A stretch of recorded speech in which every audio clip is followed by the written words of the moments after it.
Welcome back, everybody, to the Philadelphia Eagles franchise here on Madden 22. Today, we've got a very big episode. The 2024 NFL Draft is finally here. All of the prospect profiles, talent evaluation, and mock drafts that we've done throughout the season will all culminate today. This talented rookie class of players will begin their professional NFL careers and find out their new homes.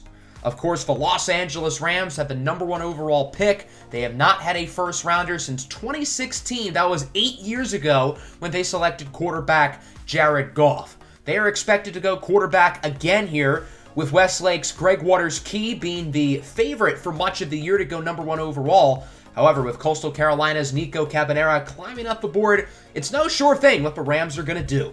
We, of course, own the 26th pick in the draft, along with a number of other selections throughout. But as you guys know, I like to dance up and down throughout the board, make some moves, so don't expect us to stand pat with all of our picks. Let's get this one started. The 2024 NFL Draft is now officially open, and the Los Angeles Rams are on the clock. As we talked about earlier, throughout the entire season, it's been Greg Waters-Key who's been penciled in as the obvious number 1 pick. But with athletic sensation Nico Cabanera captivating the minds of many, the Rams may look to go with that route. With the first pick in the 2024 NFL Draft, the Los Angeles Rams select Nico Cabanera, quarterback, Coastal Carolina. The Rams did it. The Rams had the best quarterback prospect in 25 years right at their fingertips, and they decided to get cute and pick Cabanera.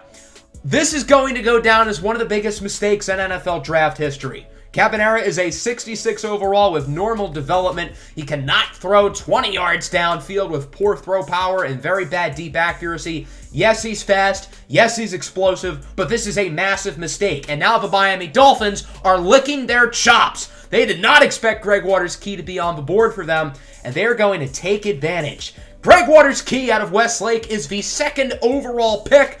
And instead of going to the Rams like everybody expected, he will now be the face of the Miami Dolphins organization. The Dolphins have been pretty much a clown show for a long time, so getting a true franchise quarterback here is a big deal. Waters-Key is an 82 overall, one of the highest rated players in the entire draft class. This kid is a stud, one of the best QB prospects to enter the draft in a long time. Of course, the Dolphins used their 2nd round pick last year to select Malik Black. However, with Waters-Key on the board, you can't pass on him. This likely means that Malik Black will be on the trade market, and he could be a player the Eagles may look to acquire if they don't draft a quarterback.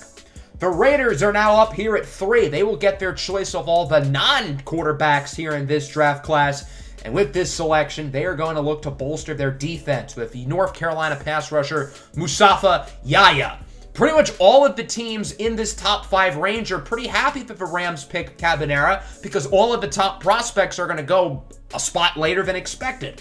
Yaya comes in as an 80 overall, one of the best players in this draft class. He has garnered comparisons to Jabari Achabe, last year's Defensive Rookie of the Year, of course, on our Eagles. And the Raiders got themselves a stud. The Indianapolis Colts with the 4th pick will also look to bolster their pass rusher as they go with Demetric Gardner out of Illinois.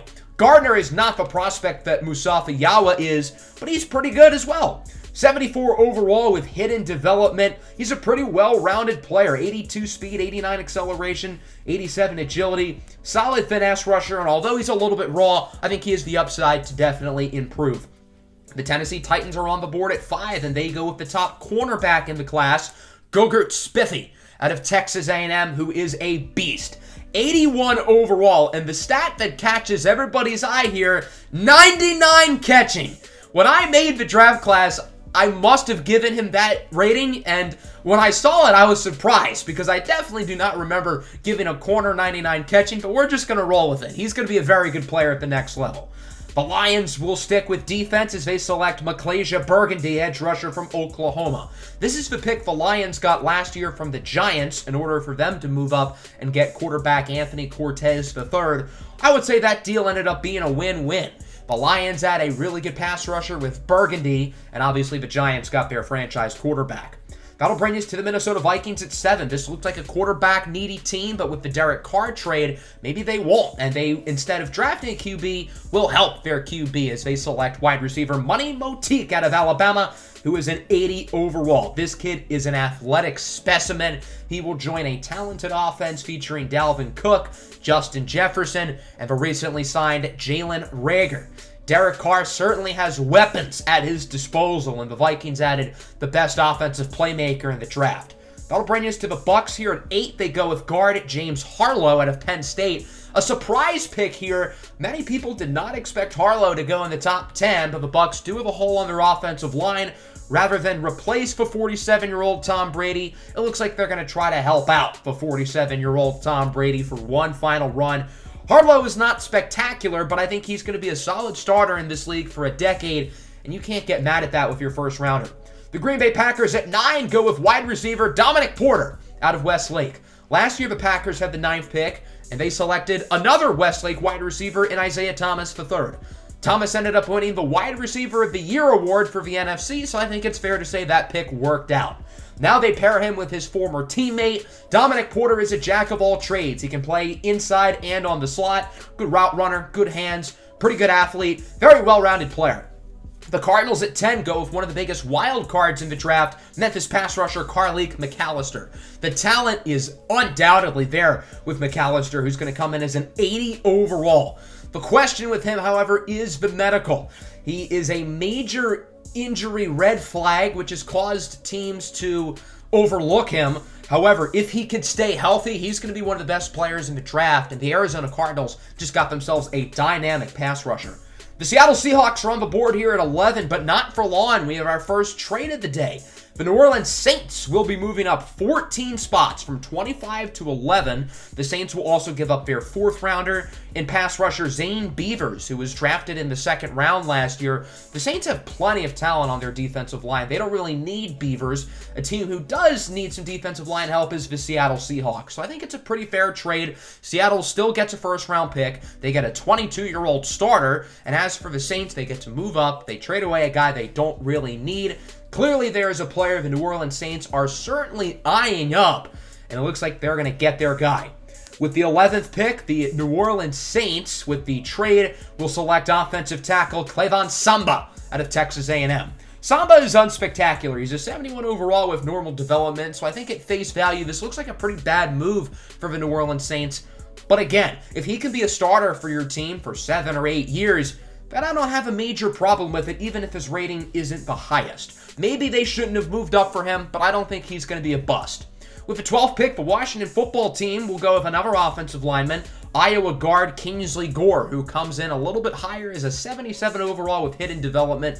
There's a ton of talent on the offensive line in this class, particularly at the guard position. So our division, Washington, just added a great player. The Buffalo Bills at 13, sticking with the theme of offensive line, go Miami tackle George Smith. He is a physical specimen, standing at 6'8", weighing 340 pounds. I think his skill set makes him more of a guard. He's not necessarily the most athletic or the best in pass pro, so I think if they move him to guard, he'll be very good. The Atlanta Falcons, now on the clock here at 14, they select Loco Onwosu, quarterback, Michigan. This is a surprise. So Loco Onwosu will be the new franchise quarterback of the Atlanta Falcons. This is a kid who is superbly talented. He was the #1 player in his high school class, never fully developed at Michigan. However, I think he's going to be a better pro than he was a college player. He throws with his left hand, which is, of course, quite interesting. But the surprise part about this selection is that the Falcons just drafted a quarterback in the 3rd round last year.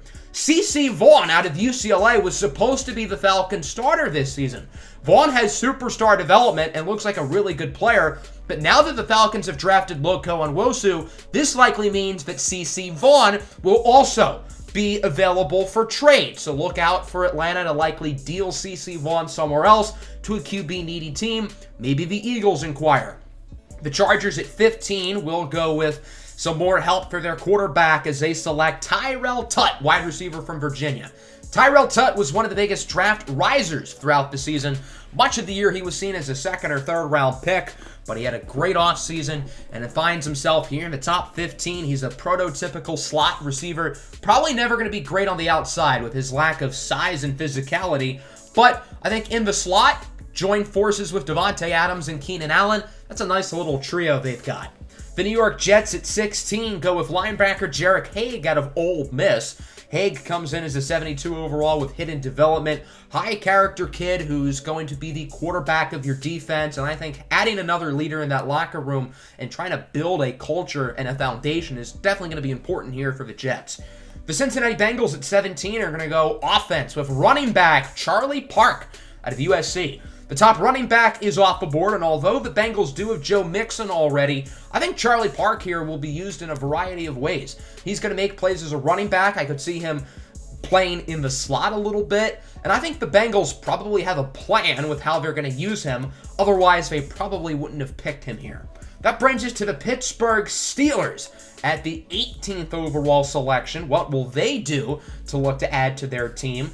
And they go with quarterback Bjorn Syverson out of Montana. So the 6'7", big-armed FCS quarterback is headed to the Pittsburgh Steelers.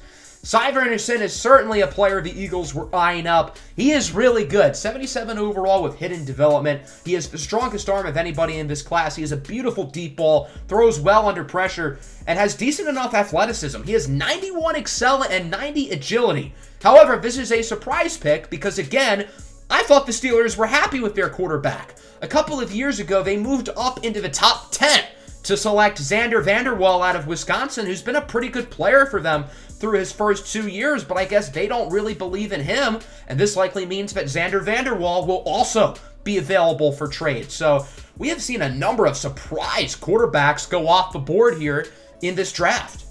Now we're getting towards the playoff teams, starting with the 49ers at pick 19. They go with pass rusher Abraham Ulysses Sr. out of North Dakota State.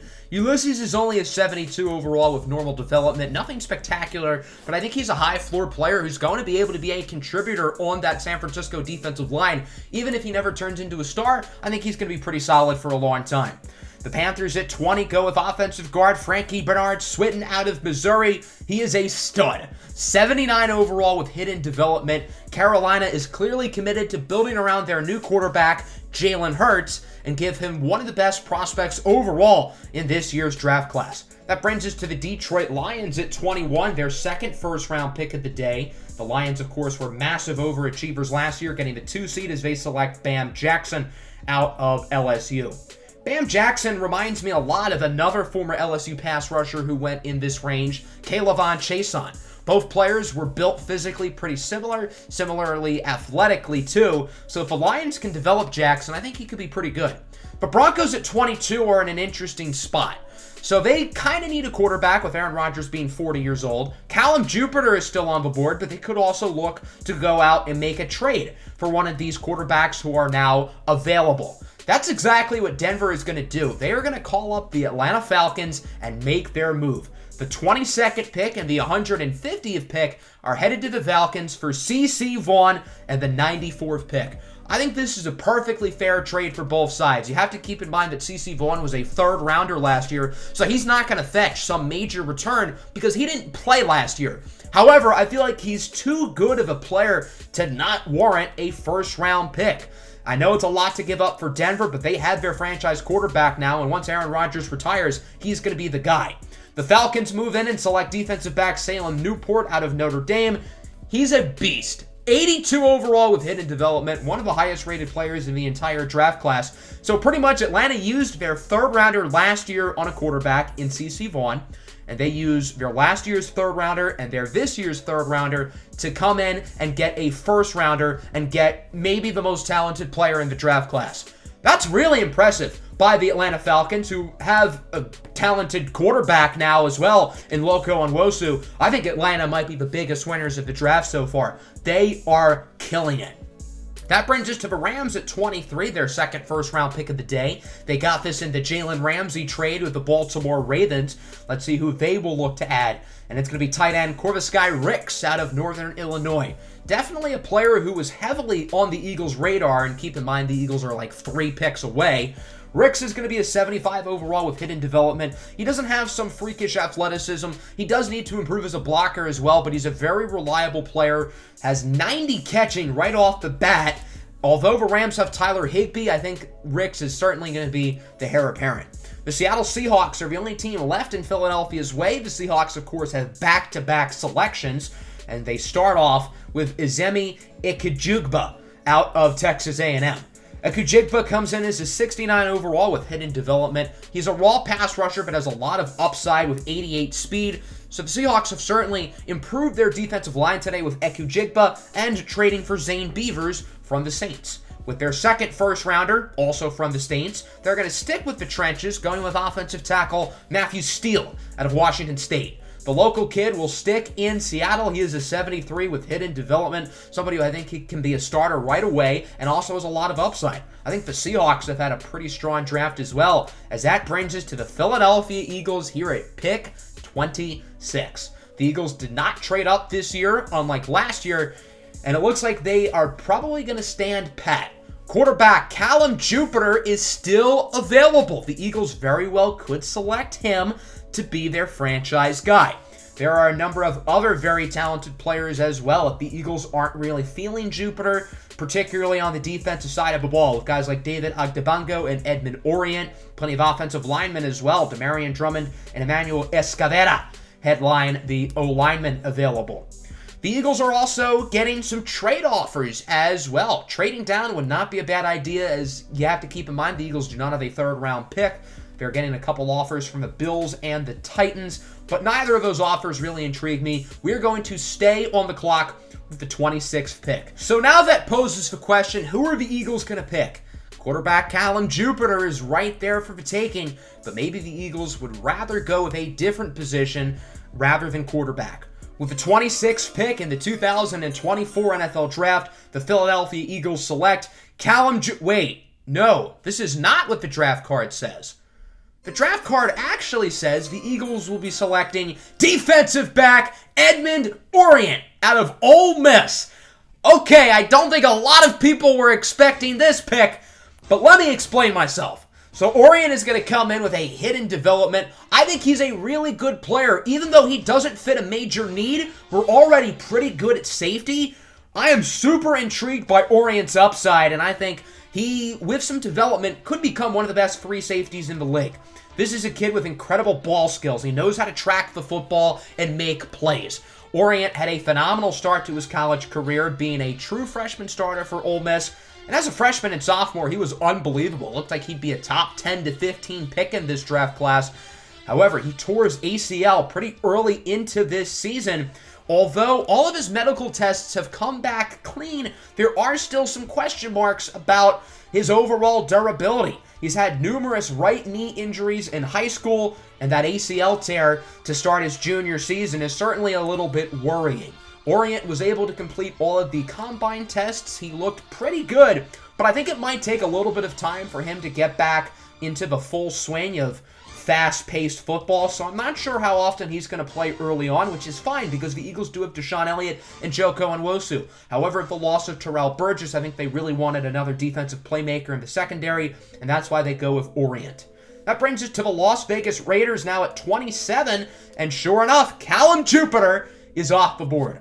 I'd be lying if I said I did not highly consider Jupiter with the prior pick. However, he will now be a Las Vegas Raider coming in as a 74 overall with normal development. Jupiter is a super well-rounded player. He doesn't have any major strengths, but doesn't have any major weaknesses either. With only having normal development, it feels like we dodged a bullet a little bit, but as we look at his stats, this is a player I would have been very comfortable with as our day one starting quarterback, but instead, he's going to start for the Las Vegas Raiders. That brings us to the Kansas City Chiefs at 28. They won 15 games this year, but were one and done in the playoffs, getting upset by the eventual AFC champion Jacksonville Jaguars. They go with cornerback Prudencio Pinheiro out of Florida. Pinheiro's a very intriguing player. He's a 75 overall with hidden development. He can play inside and out, 6'2", good ball skills. Needs to improve a little bit in coverage, but I do think he is the second best cornerback in the class behind Gogurt Spiffy, who was a top 5 pick. So I think that's a solid selection there for the Chiefs. The Rams, with their third rounder of the day, go with Quentin Ball, defensive tackle out of Duke. This is one of the picks they got in the Aaron Donald trade with the Chicago Bears, and now they're going to draft Donald's replacement. Quentin Ball is never going to be as good as Aaron Donald, but I don't think he's too bad. He's a 76 overall, only 21 years old. I think he's going to be a pretty reliable force in the middle of that defensive line for a while. The Houston Texans, with the 30th pick, go with defensive tackle Niles Onwualu out of Michigan. Had we not selected Edmond Orient with our 26th overall pick, I think we would have picked Onwualu instead. The Eagles do need defensive tackle more than safety, but again, I was a little bit more intrigued by Orient. However, Niles Onwualu does look like a really good player. The Jacksonville Jaguars at 31 go with offensive guard Damarian Drummond out of LSU. Drummond is a little bit raw, only a 70 overall, but he does have hidden development. The Jaguars are continuing to build upon what was one of the better offensive lines in the league last year, but I guess they want to get a little bit younger. Andrew Norwell and Brandon Linder are both getting a little bit older, so it does make sense. And then with the 32nd pick, the defending Super Bowl champion Dallas Cowboys, God, I hate saying that, go with linebacker David Ogdebongo out of Baylor. I really don't know why Ogdebongo fell to 32, but unfortunately the Dallas Cowboys are going to capitalize. Dallas, of course, signed former Eagle Josh Sweat in the offseason, so clearly they are committed to building a better pass rush, and that is how the first round of this draft will come to a close. This first round certainly did not lack any surprises, starting with the Rams shocking the world by selecting Nico Cabanera #1 overall, which of course led Greg Waters-Key to the Dolphins.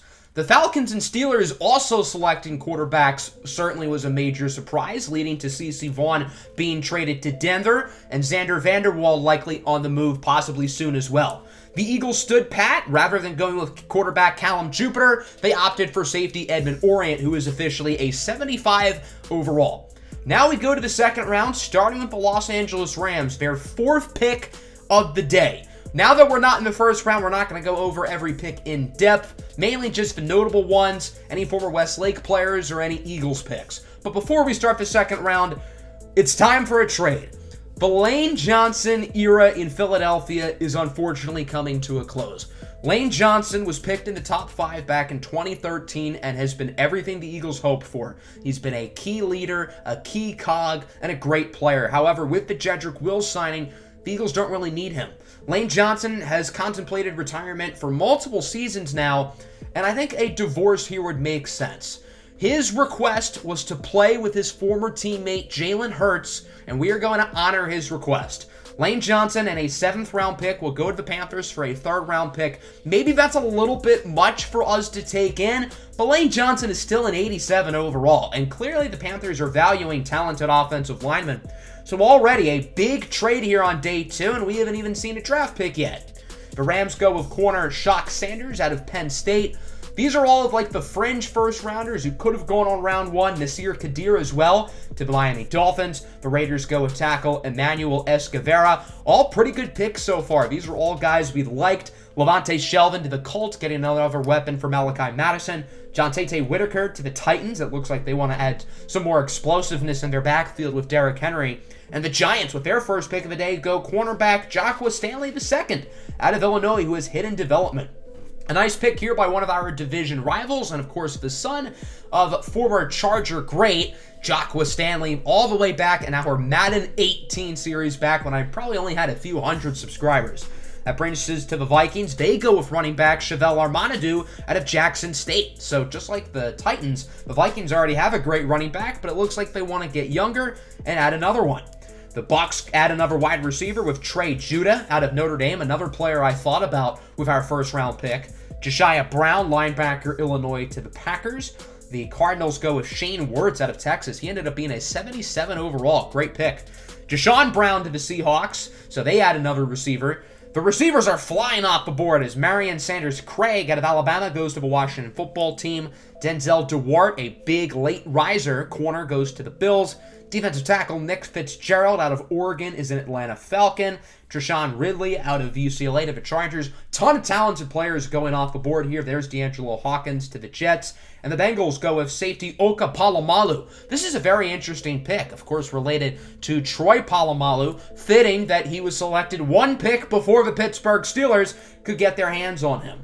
It was a tight battle for the top 3 safety in the class with Edmond, Orient, and Oka Polamalu. Polamalu is the safer pick because he doesn't have the medical concerns, but obviously we really liked Edmond Orient enough to pick him in the first round.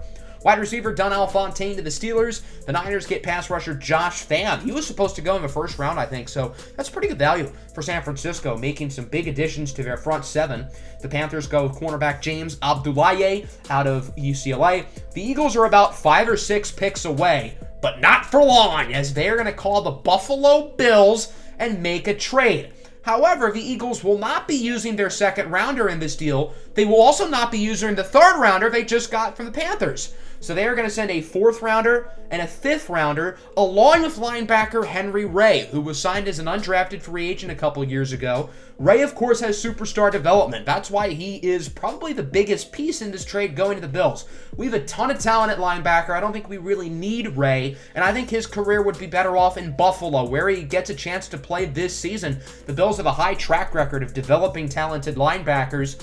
So that's the trade, a 4, a 5, and Henry Ray to the Bills for pick 53, a 7th, and quarterback Jordan Ta'amu, who is used pretty much for financial purposes. So the Eagles are clearly eyeing somebody up. Could it be a quarterback? We have not seen a QB go yet in the second round. There are a number of talented ones still on the board. J.J. Fontaine from South Carolina, Duke McCurdy from Oregon, Melvin Pope, Clayton Ellis, Jamani, and Jason are among the names still here. Maybe the Eagles are looking for a different position as well. And keep in mind, the Eagles' next pick is still only like 5 selections away. So with the 53rd pick in the 2024 NFL Draft, the Philadelphia Eagles select J.T. Demarco, wide receiver out of The Ohio State University. So rather than getting somebody who's going to throw the football, they're going to get somebody to catch the football. Demarco only has normal development, but I'm still a huge fan of this pick. 92 speed, 93 acceleration, but he is quicker than fast. 99 agility, 99 change of direction. This guy will make you miss with the ball in his hands. I think he's a perfect fit for the slot. When the Eagles traded for Chase Claypool last year, they didn't really have a prototypical slot receiver.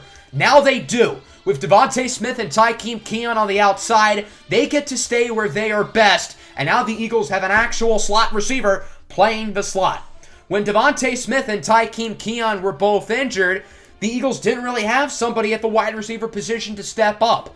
Troy Dobbs is a fine player, but at 6'3", he's not really a fit for the slot. So I think somebody like J.T. Demarco here is a better fit.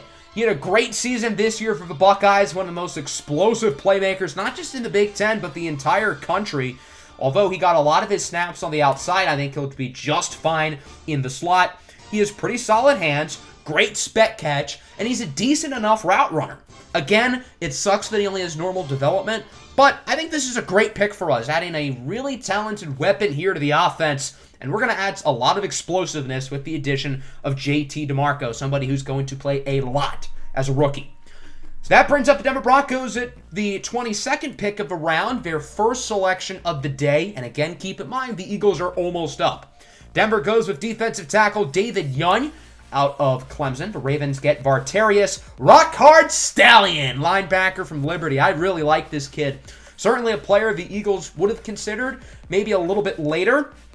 But the Ravens are going to pick him up here. He's a well-rounded, tough, high-character kid, and I think he's going to be a super fun player to watch at the NFL level. That kid just gravitates towards the football.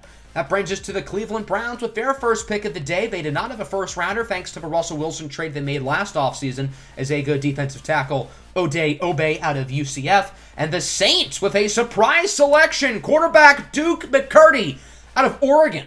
The Saints drafted Braylon DeBose-Dur in the second round a couple years ago, and DeBose-Dur won him a playoff game this past season, but I guess the Saints might not be satisfied. McCurdy is only a 70 with normal development, but he has a rocket of an arm, and he's pretty accurate. He does need to improve as a runner and under pressure, but I think he could be a pretty good quarterback. So that brings us to the 26th pick here in the second round. We're getting one offer from the Titans for a future 2. Not bad, because I don't think the Titans are that good of a team, but I don't think we're going to do that. Other than Duke McCurdy, all of the quarterbacks are still on the board, headlined by J.J. Fontaine, along with Pope, Ellis, Jason. The Eagles could still very well go that route. There are also a number of talented players at other positions still on the board as well. However, this pick will not be staying with the Philadelphia Eagles. We have a trade. The Eagles are looking to move down for the first time today, but they're not moving down in order to get draft picks. They're going to go out and get a player. And to be specific, a quarterback. Xander Vanderwaal was drafted with the 10th overall pick by the Pittsburgh Steelers 2 years ago. He's a good player. However, the Steelers clearly don't have faith in him as they used their first rounder this year on Bjorn Syverson out of Montana. That obviously means that Xander Vanderwaal is available for trade, and I think he would make a lot of sense. I really like his skill set. He has a pretty strong arm, phenomenal accuracy, 94 in the short game. He's not going to miss easy throws. He's pretty athletic as well, 81 speed, 81 acceleration, 88 agility. He does need to improve a little bit under pressure, but he's been a good player through his first 2 seasons. He regressed a little bit this past season, but was still solid, and as a rookie, he won a playoff game for them. Not many rookies can say that. It is also worth noting that Vanderwaal is a lefty, so that would likely change some things for the offense. But I don't think there is a better quarterback on the market right now than Xander Vanderwaal. And at just 24 years old, there's a lot of room for him to grow. So this is going to be the deal. The 58th overall pick, a future 7th, and defensive tackle Milton Williams, who hasn't really developed here, but the Steelers do really need defensive tackle in exchange for Xander Vanderwaal. And I think this is a totally fair trade. You can make the case that it's not enough for a 24-year-old starting caliber quarterback, but the Steelers don't really have a lot of leverage. They drafted a quarterback in the first round, so everybody and their mama knows that Xander Vanderwaal is not a piece of their future. So I think it's a perfectly fair deal for both sides, and we now have our new starting quarterback. Vanderwaal certainly is far from a perfect player, but he's younger than Jalen Hurts, and I honestly think he's a little bit better than Jalen Hurts. So what will the Eagles be getting with this young man? He is a 2-year starter for the Pittsburgh Steelers. They traded up to the 10th overall pick in 2022 in order to get him, and he's been a very serviceable pro. He hasn't lit the world on fire, but he had a great rookie season. Again, won them a playoff game, which is very impressive for a rookie. And this past season, almost led the Steelers back to the playoffs as well.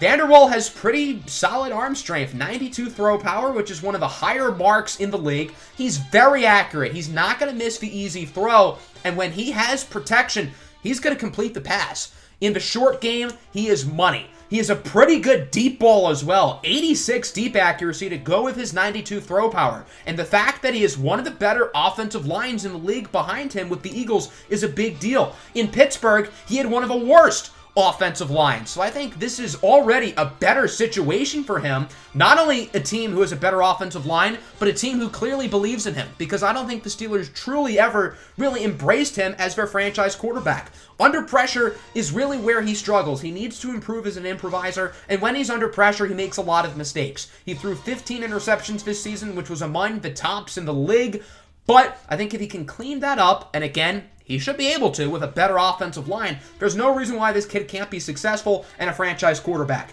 He's a high-character kid who teammates rally around, a team captain in each of his first 2 seasons with the Steelers, a team captain back at the University of Wisconsin, and I am very comfortable with Xander Vanderwaal not only as the starting quarterback for his upcoming season, but possibly our franchise quarterback for the future. If he doesn't develop, it's not a huge deal. He has 2 years left on his contract, and then we could always let him walk. So these 2 seasons will be the trial run for Xander Vanderwaal. He has plenty of talent on offense across the board, so there's no excuse for him not to succeed. Since Vanderwaal is considerably better than Gillard and Teamu, I would not expect a quarterback battle in the preseason. Obviously, he needs to perform well in camp and whatnot, but he will be our starting quarterback next season, and hopefully many more to come. With the pick, the Steelers go pass rusher Johnny Barrett out of Tennessee. He's only a 65 overall, so I think the Steelers kind of regret the value that they got for Vanderwaal. Adam Rutledge to the Dolphins is a very interesting pick. Talented running back who can be used in a variety of different ways, pairing him up with his former quarterback at Westlake, Greg Waters-Key. Both of them have good chemistry with each other. They were close friends in college, so I like what the Dolphins are doing, getting a playmaker for their offense and somebody who their quarterback knows and is comfortable with. The very next pick, we have another former Westlake Hornet off the board. It's Brent Hollins to the Chicago Bears. The Bears already have a pretty good secondary, but Eddie Jackson isn't getting younger, so maybe Brent Hollins could be the heir apparent to Eddie Jackson once he gets old and, I guess, leaves or regresses. As we round out the second round, Julio Tejedor to the Texans. That's a nice pick. And the Jaguars pick a quarterback, J.J. Fontaine out of South Carolina. Obviously, Trevor Lawrence is the face of the franchise. Since the Jaguars made the Super Bowl this season, you have to assume Trevor Lawrence is probably going to get extended in the very near future, but I guess they wanted a backup and a very high-quality one at that. Fontaine is quite athletic. He doesn't have the greatest of arm strength, but he's reliable. He can throw on the run, and I think he could be a pretty good field general with the ability to escape pressure. To round out the second round, Dallas goes with running back Quayshawn Harrington out of Texas A&M. So that concludes the second round, a very busy one for our Philadelphia Eagles, moving up in order to acquire wide receiver J.T. Demarco, who will be in the slot. He officially comes in as a 73 overall, and he will be catching passes from quarterback Xander Vanderwaal, who the Eagles managed to acquire from the Pittsburgh Steelers. So now that brings us into the third round. The Eagles did not enter the day with a third rounder, but because of the Lane Johnson trade, the Eagles do have one, the 20th overall pick in round 3, so we'll see where the Eagles go there. Let's kick this one off with the Los Angeles Rams as they go with Curtis Milstead from Notre Dame. The Dolphins would follow suit with another offensive lineman, Miles Peter from Wisconsin, and then we would go on a run of defensive backs, which isn't bad for the Eagles because they don't really need another defensive back with the selection of Edmond Orient. That would start the Raiders, who go Larry Carey out of South Carolina. The Colts would get Shaquem Wilson from Illinois. The Rams again get Emmanuel Spears, and the Giants go with Rondé Lynch out of UCF. The Raiders get Quentin Zephyr, a big, mean defensive tackle from Utah State. There's another defensive back going to the Buccaneers as we move forward. The Eagles selection not too far away, about 10 or so picks more. The Eagles do have a player they are eyeing up. He has not been selected yet as Washington goes quarterback Melvin Pope. I guess he will be the backup to Joe Kilpatrick. Pope only ended up being, I believe, in the high 60s in rating. As we move forward, a Westlake Hornet goes. It's Roger Collier to the Los Angeles Chargers. Collier is not the biggest, 6 foot, 176, but he has great ball skills. If he can improve a little bit in coverage with his ability to track the football, I think he could be a pretty fun player. Nice selection here in the third round by L.A. Erling Falkenberg, the tight end of Montana, to the Jets. Bjorn Syverson's favorite weapon. Speaking of Syverson's team, the Steelers go with Tevin Venable, another safety. We've had like 7 safeties go off the board. And then the Dolphins get Alonzo Mobley from Bowling Green State. So that brings us to the selection here at pick 20. A lot of good players still on the board. Sebastiano Delano and Jalen Argusier were both not expected to fall this far. But with the J.T. Demarco pick, I don't think the Eagles are really going to look wide receiver. Obviously, we've been talking about quarterback this whole time, but with the Xander Vanderwaal trade, I would be quite surprised if the Eagles do go with a quarterback this high. It seems like the Titans are the only team who consistently wants to make a move with us. We're not going to make that trade. As I said earlier, there was a player I was targeting, and that player is still on the board. With the 20th pick in the third round, 84 overall, the Philadelphia Eagles will select linebacker Hannibal Savage out of New Mexico. I think Hannibal Savage not only wins the Best Name award of this draft class, but he is also the selection here to the Philadelphia Eagles, and he comes in with a hidden development. Pretty good athletic ratings here, 83 speed, 90 acceleration. He can get from 0 to 100 real quick.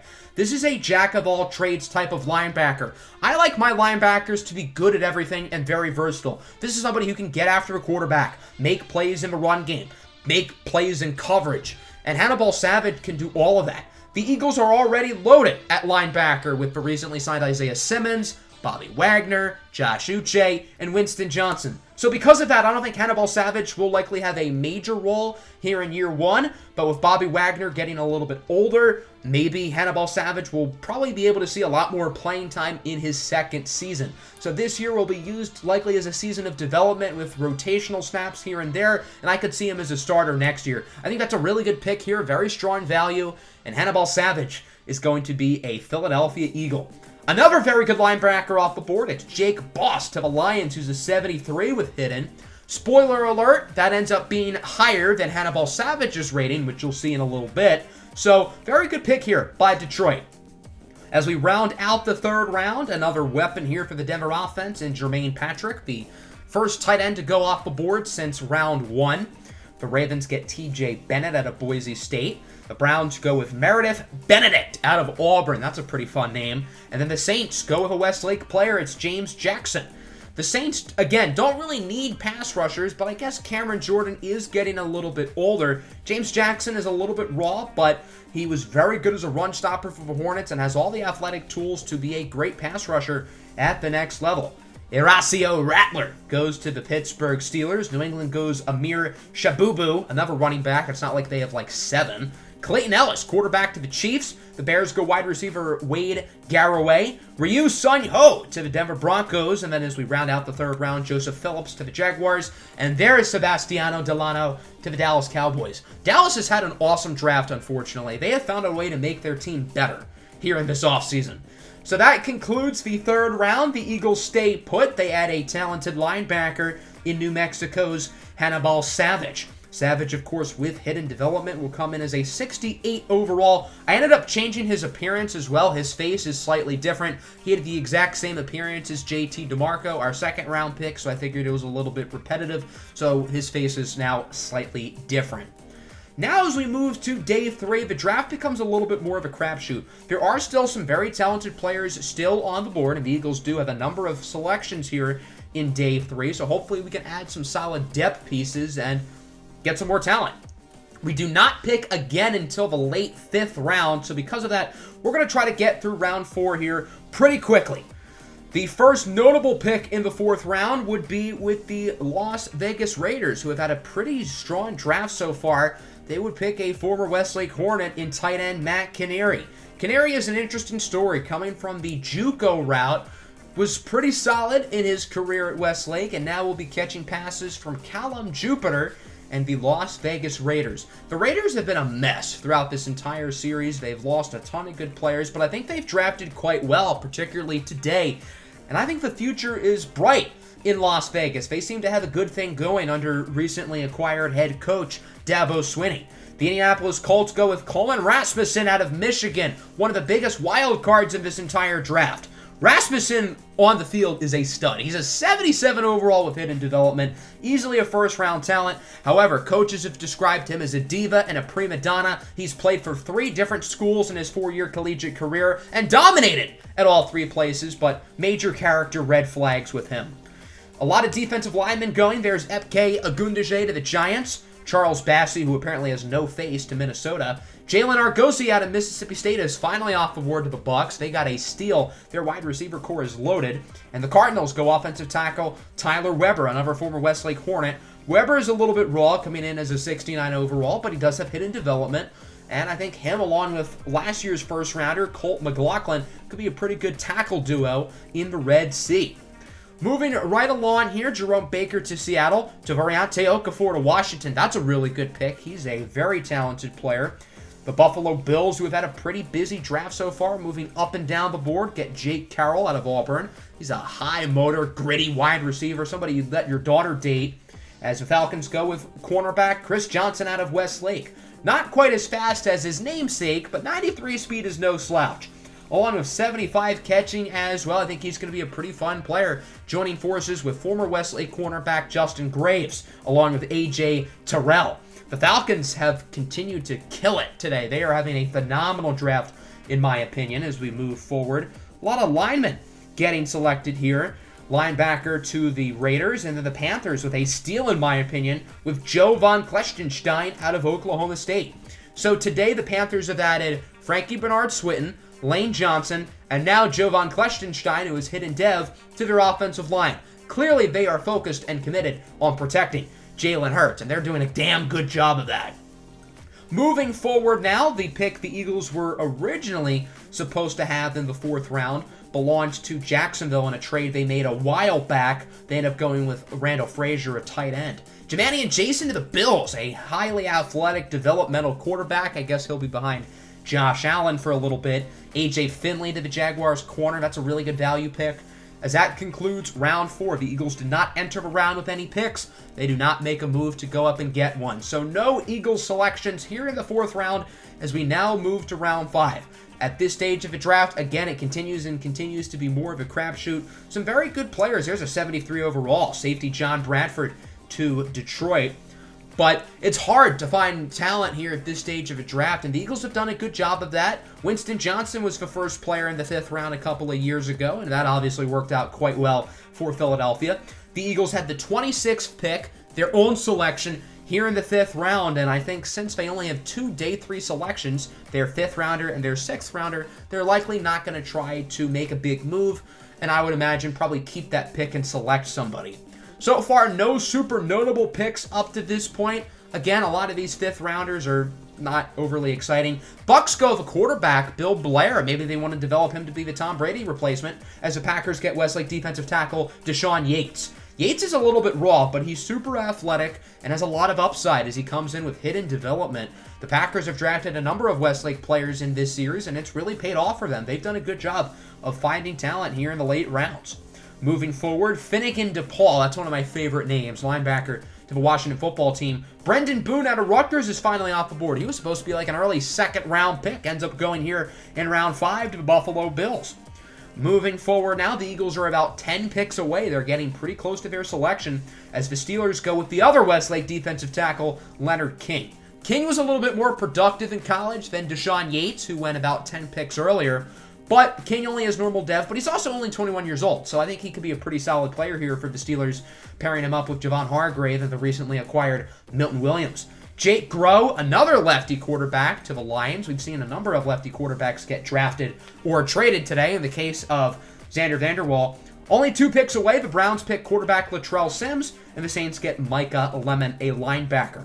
So that brings the Eagles here at the 26th pick in the 5th round. They have not selected anybody since round 3, so I imagine the Eagles will likely like to hold on to this selection and pick a player. So at the 26th pick in the 5th round of the 2024 NFL Draft, the Philadelphia Eagles select cornerback Makai Diggins out of Metropolis. The first Metropolis Bulldog to ever get drafted in the NFL is fittingly Makai Diggins, who comes in with a hidden development. With the Eagles not having a ton of depth at corner behind their 2 stars, Nehemiah Richardson and C.J. Thomas, there's no reason why Diggins won't be able to have a big role. Diggins has only played 1 year of college football, considering Metropolis was just founded.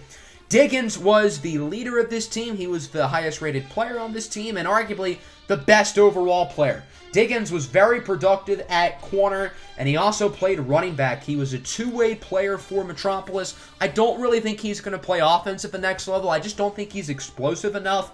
But I think the Eagles really wanted to get somebody who's a super high character kid here, and that's exactly what Makai Diggins is. Team captain, leader, glue guy in your locker room. And even if Diggins never develops into a great NFL corner, I think teams are still going to gravitate towards him because he's a guy who can rally his teammates. Again, high character kid, team captain. You need glue guys in your locker room, and that's exactly what Makai Diggins is. So even if he never develops into a good player, there's always roles for guys like him in the NFL as leaders.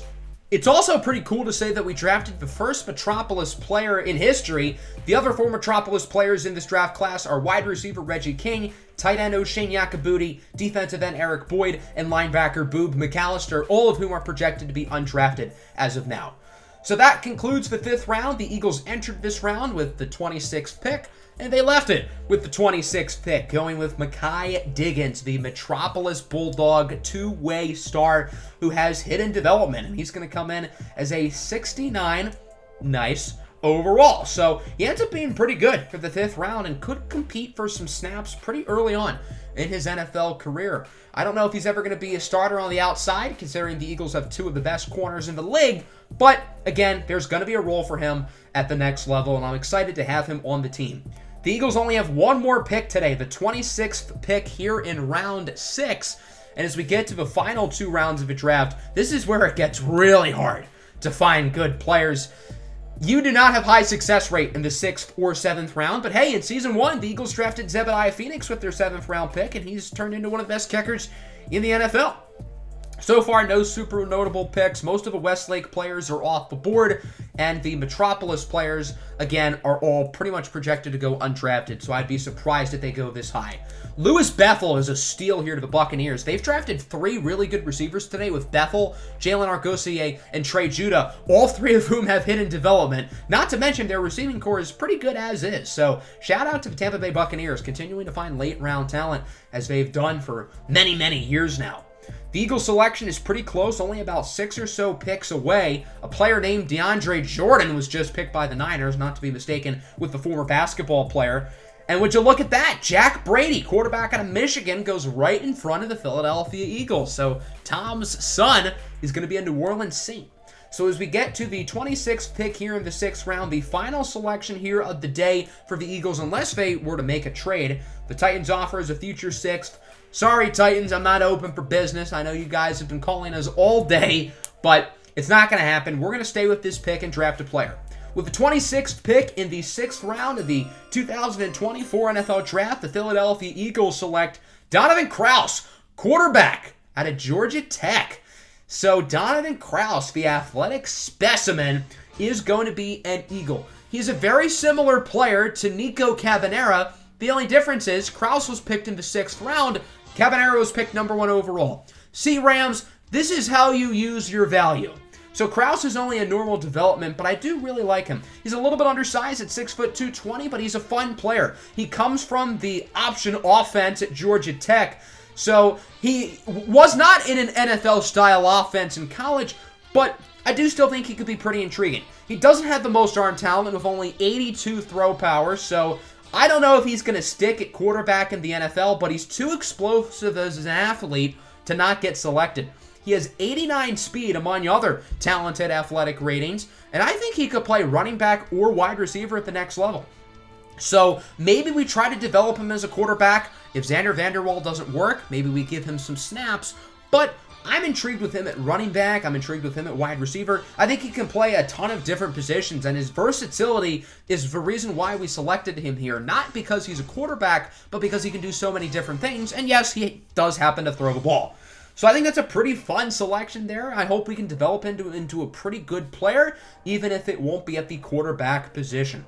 Rounding out the 6th round, no super notable picks to finish off the round. So there you go. The Eagles do not make any moves there. They stand pat, and they go with Georgia Tech super athlete / quarterback Donovan Krauss with their current final pick of the draft, again, barring some form of trade.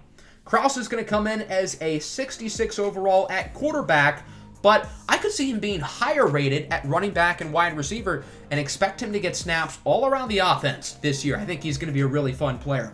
So into the 7th round, we're just going to fly by this round pretty quickly because the Eagles currently don't have any selections and there aren't really any notable players on the board. So we're just going to try to move through it pretty quickly, mainly trying to spot if any Metropolis players go off the board. With no more Westlake Hornets left in this draft class, all of our attention is now to the current dynasty, the Metropolis Bulldogs.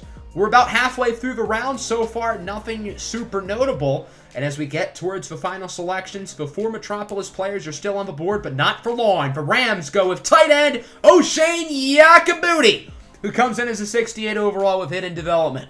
Yakabuti was phenomenal down the stretch as a senior of multiple 100-yard games. Him and quarterback Victor Johans really developed a strong chemistry. The Rams did draft a tight end earlier today in the 1st round, and they also have Tyler Higbee. So I don't know how much playing time Yakabuti is going to get early on, but I hope he does well. He was a very fun player to have in college. Of course, he has a lot of younger siblings and cousins who are starting to enter college, so expect the Yakabuti name to be pretty common in the NFL draft over the next few years or so. Only 5 more picks to go. Deontay Tyson to the Panthers, Sean Shields to the Bears, Trevor Flanagan to the Texans, Cody Coleman to the Jaguars, and the Dallas Cowboys with Mr. Irrelevant have a number of options, but they would end up selecting linebacker Ben Byrne out of Virginia, which means Reggie King, Eric Boyd, and Boob McAllister all unfortunately go undrafted. Even though they didn't get picked, selfishly, I'm pretty happy that none of them ended up going to the Dallas Cowboys because that would have made me sad. And since they will be available as undrafted free agents, maybe we look to add them to the team.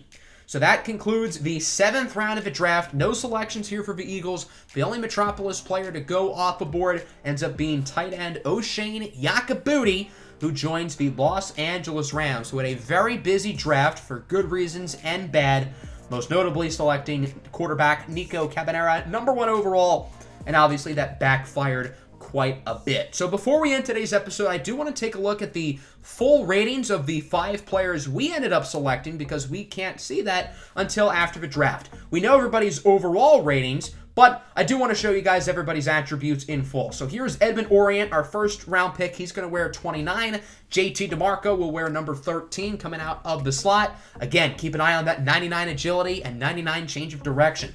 Here is Hannibal Savage. I thought 36 would be kind of a cool number. I know linebackers don't really wear numbers in the 30s, but I don't know. I felt like changing it up.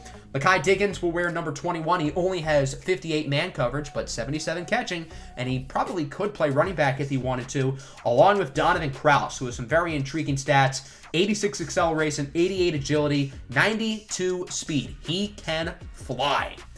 So that's our draft. Those 5 players, along with maybe the most notable addition of all, quarterback Xander Vanderwaal. Going into the draft, I was not expecting to add Xander Vanderwaal. My plan was to probably stay put and draft Callum Jupiter at 26, but once the Falcons and Steelers drafted quarterbacks, I figured I would rather go out and make a trade for CeCe Vaughn or Xander Vanderwaal, and obviously with CeCe Vaughn being traded to the Broncos, that of course led us to Xander Vanderwaal, and I'm excited to have him as our franchise quarterback. We're going to kick off the season next episode. Week 1, we play the Buccaneers. The 2 most notable games, Week 5 against the Panthers, we face off against Jalen Hurts, and Week 7, Sunday night, against the Pittsburgh Steelers, where Xander Vanderwaal gets to face off against his old squad. Other primetime games include Week 12, Sunday night against the Browns, and then Week 17, Monday night against the New Orleans Saints. I'm not sure if there were any other primetime games that I missed, not that I'm aware of. So it looks like we have 3, which I think is a pretty fair number for us.